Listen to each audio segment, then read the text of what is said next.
général. Maintenant defe naa ni itam war nañu xoolaat bu baax li nga xamoo di loi sur le viol. Parce que itam bari na à mon avis yenn imperfection yoo xam ne souvent itam am na ay góor yoo xam ne ñu nga tëdd nungu siin te amaana dañ leen a accusé te amaana mësuñoo yegg si li nga xam ne moom lañ leen tuumaal donc bu ñu defaree loi itam war nañu teg ay garde-fou yoo xam ne ay enquêtes minutieuses approfondies yoo xam ne du ñu bàyyi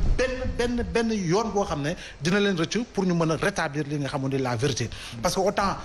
nee na bu ñu demee ba ne jëkkër dina violer jabar foofu na dama ne y a les femmes également doivent être accusées de braquage par moment parce que itam ku poñe si jëkkër ne boo mu joxul nangam dara du am loolu tam braquage mais dans tous les cas mais là fi nga woonoon dafa am solo parce que bëri na ñu koy laam-laame c'est-à-dire ñun ci ni ñu takkee suñu sëy dañu nekk ci suñu diine mu nekk mariage religieux après ñu indi mariage civil mais tey nan la nit mën a comprendre ñu ne sa soxna boo takk ci farata ak sunna nga soxla ko bu la bañalee bu eggee ci moom viol la loolu est-ce que dëppoo na ak suñu réalité socioculturelle moo tax ma ne dafa am loi yàgg naa wax ni Sénégal loi yu bari bu ñu koy tëgg dañ koy wax di tropicaliser la tropicalisation des lois dafay tax nga mën a waxtaan ak cercle religieux yi ñoom itam ñu war a mën a joxe seen point de vue surtout par rapport à des lois yoo xam ne dafay laal des sujets sensibles mais Fadabdou Kaliphone si lan la siiwee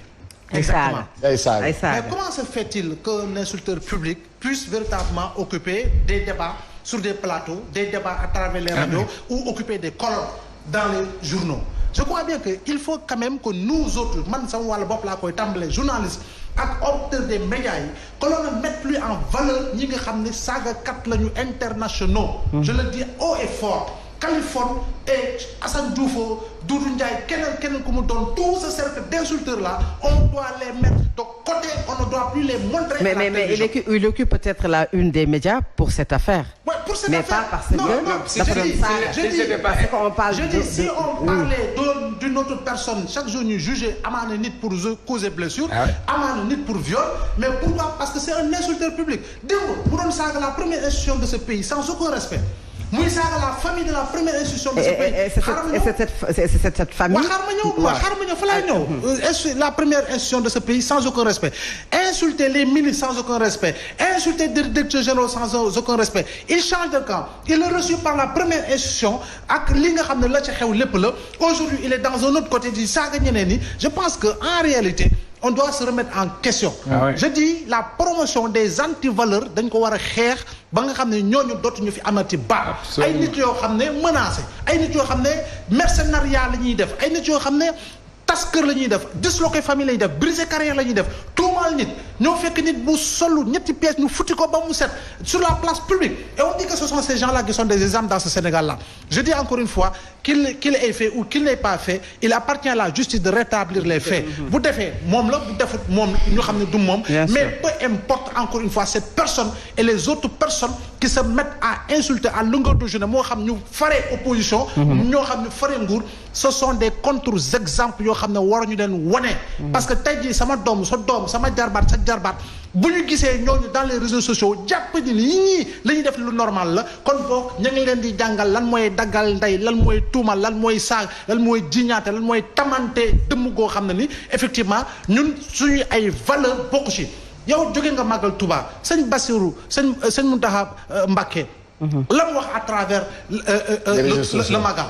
magal loolu tax ñun duñ ko jël ko wane ko fësal ko au-delà du màggal ñu wéy di ko fësal ñu ngi dem si gàmmu le discours de sëñ Babacar Sy Mansour lu tax au-delà du gàmmu duñ ko jël wéyal ko di ko fësal au-delà muy Medina Baye muy feneen ak feneen avec les valeurs yoo xam ne Bamba xam ne leen ma xam leen Cheikh Omar xam leen yow nga xam leen defe naa ñooñu la ñu war a gën a kii parce que dëkk bi fi mu toll jamono ji Fadabdou fi mu toll jamono ji friction yi fi mu toll jamono ji prise de position yi fu mu toll jamono ji radicalité entre pouvoir et opposition fu mu toll nii boo xoolee tey nit yi ni ñu soppeekoowee par rapport à un comportement citoyen patriotique defe naa nag on doit véritablement au-delà du rôle d'informer revenir à l'orthodoxie de l'éducation des masses moo xam média la moo xam yeneen cercle la nous avons tous notre rôle à jouer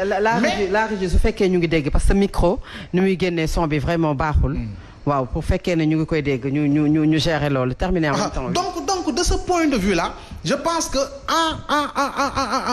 en filigrane et au-delà de tout autre constat je dis encore une fois éducation bi ak enseignants yi enseignement supérieur bi ak ña fa ne santé bi ak ña fa ne dans les autres secteurs économiques lu fa ne ak secteur privé lu fa nekk defe naa ni y a d'autres sujets à traiter beaucoup plus importants beaucoup plus intéressants même s'il faut rappeler que faits divers mënul ñàkk parce que itam dafa am ñoo xam ne dañ ciy liggéey yu am solo mais encore une fois ces personnes-là ne doivent pas être montrées véritablement si télé yi waruñu leen di tudd si rajo yi waruñu leen sax di bind feneen parce que en réalité ay contre-exemple lañu ay contre-modèle lañu amul lu ñuy andil société de plus en matière d'éducation en matière d'avancement citoyen en matière d'engagement patriotique en matière de respect des institutions en matière de respect du citoyen qu'il soit ak lu munti yor ak lu munti am je pense que il faut quand même ñu war a mën a xam ñun fan la ñu bokk fan la ñu féete ba nga xam ne effectivement ñooñu dañ leen di tegee de côté mais il ne faut pas également oublier Far Abdou sëñ Abdou Bara Dolly